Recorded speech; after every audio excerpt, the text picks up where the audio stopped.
আসসালামু আলাইকুম। বিসমিল্লাহির রহমানির রহিম। আমাকে অনেকেই একটি প্রশ্ন করে আসছেন বেশ কিছুদিন ধরে, এবং ইদানিং একটু বেশি, যে আপনি 5 ওয়াক্ত নামাজ পড়েন, মাথায় টুপি, বিএনপি করেন কেন? আপনাকে দেখে তো বিএনপি মনে হয় না। আমি যখন ঘুমের শিকার হয়েছিলাম, আমাকে যখন জেরা করা হচ্ছিল, সেখানে একই প্রশ্ন করেছিল যে আপনাকে দেখে তো বিএনপি মনে হয় না। আমি তখন বলেছিলাম জিয়াউর রহমান 5 ওয়াক্ত নামাজই পড়েন, 5 ওয়াক্ত নামাজি ছিলেন, উনি কোরআন তিলাওয়াত করেন, এবং এটাই আসল বিএনপি। ঠিক এইভাবেই বলেছিলাম। আমি রমজান মাসে বিষয়টি কোট করলাম।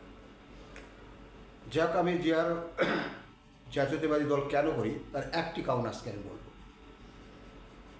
আগে থেকেই করতাম, আগে থেকে সমর্থন ছিল। আমি যখন 2013 সালে হজে গেলাম, আরাফাতের ময়দানে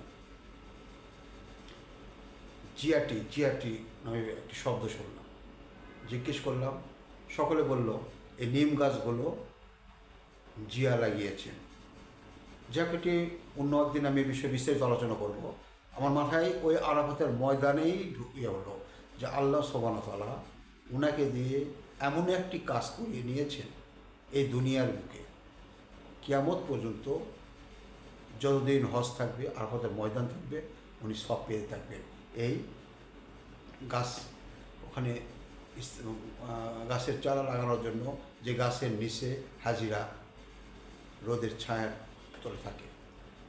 তখনই আমার মনে হয়েছে জিয়াউর রহমান, শহীদ রাষ্ট্রপতি জিয়াউর রহমান আল্লাহর নির্ধারিত বান্দাদের একজন। তাছাড়া ওনাকে দিয়ে এত বড় কাজ আল্লাহ করায় নিত না বাংলাদেশের বা উপমহাদেশে। কারণ বিশ্ব বিবেচনা করে দেখেন তো, এরকম কয়জন লোককে দিয়ে আল্লাহ সুবহানাহু ওয়া তাআলা তার ঘরের কাজ করিয়ে নিয়েছে।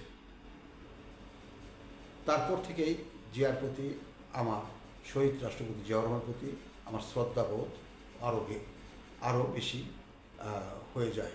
এবং তারপর থেকে আমি আরও নিঃসন্দেহে আমি যে বিএনপিকে সমর্থন করতাম, বিএনপির ছাত্রদল করে এসেছি, আরও বিএনপির প্রতি আমি আকৃষ্ট হয়ে যাই। এই তরুণ সমাজ, তোমরা যারা ধর্মীয় জ্ঞান আছে, তোমরা একটু বিবেচনা করে দেখবা যে আল্লাহ সুবহানাহু ওয়া তাআলা যাকে দিয়ে আরাফাতের ময়দানে হজ একটি ফরজ ইবাদত, এই ফরজ ইবাদতের সাথে আরাফাতের সম্পর্ক রয়েছে। এই আরাফাতের ময়দানে রয়েছে জিয়াটি। আল্লাহ যাকে দিয়ে একটি আমল করিয়েছে, সে তো সাধারণ ব্যক্তি নয়, তার দলও সাধারণ দল নয়। খোদা হাফেজ। আসসালামু আলাইকুম।